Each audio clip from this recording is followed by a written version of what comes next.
கேட்க வேண்டும். அதாவது பெண்கள் என்ன செய்ய வேண்டும்? பெண்கள் வேலைக்கு செல்கிறார்கள், பல்வேறு பிரச்சனை வரதான் செய்யும். வண்டியில் போகும்போது காலையில் அவர்கள் செய்வது உணவு மேற்கொள்ள வேண்டும். எந்த காரணத்து முடியும் சைவத்தை தவிர சைவ உணவு மேற்கொள்ள சரி முடியலையா? கணவன் அசைவம் உண்ணுகிறார். சரி, என்ன பாவம் செய்தமோ நாம் சைவத்தை மேற்கொண்டாலும் நமது கணவன் வன்புலால் உண்ணுகிறார். அவரும் திருந்த வேண்டும், அவரும் இந்த நெறிக்கு வர வேண்டும் என்று ஆசானை கேட்க வேண்டும். பிள்ளைகள் பழக்கப்பட்டு விட்டது, அதுக்கும் சைவத்தை அருள் செய்ய வேண்டும், கேட்க வேண்டும். என் பிள்ளைகள் சைவமாக வேண்டும், என் கணவன் சைவமாக வேண்டும். என்னை சைவமாக்கி விட்டாய், நான் திருவருளால் நான் சைவமாக்கி விட்டேன். என் கணவனும் பிள்ளைகளும் என்னை சாத்தவர்களும் சைவமாக அருள் செய்யணும்னு கேட்கணும். பெண்கள்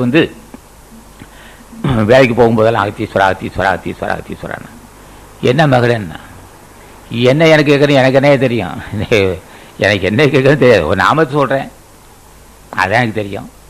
அதுக்கு அது வாய்ப்பு கொடுத்தில்ல, அதுக்கு வாய்ப்பு கொடுத்துருக்கு, அது போதும் எனக்கு.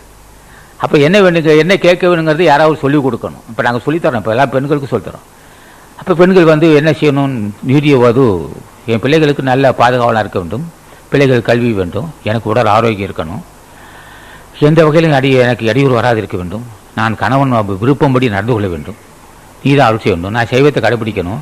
நான் சைவத்தை கடைப்பிடிப்பது இல்லாமல் எனக்கு வீட்டுக்காரரும் கணவனும் சைவத்தை கடைப்பிடிக்கணும், பிள்ளைகள் சைவத்தை கடைப்பிடிக்கணும். நீடிய ஆயுள் பெற வேண்டும். எனக்கு நீடிய ஆயுள் வேண்டும். எதுக்கு நீடிய ஆயுள்னா? இன்னொரு நாளைக்கு குழந்தை பெற்றதுக்கா? இல்லை இல்லை, அதுக்கு வேணும் தான், அதுக்கு குழந்தை வேணும் தான். நான் நீடிய ஆயுள் பெறுவது உன் திருவரு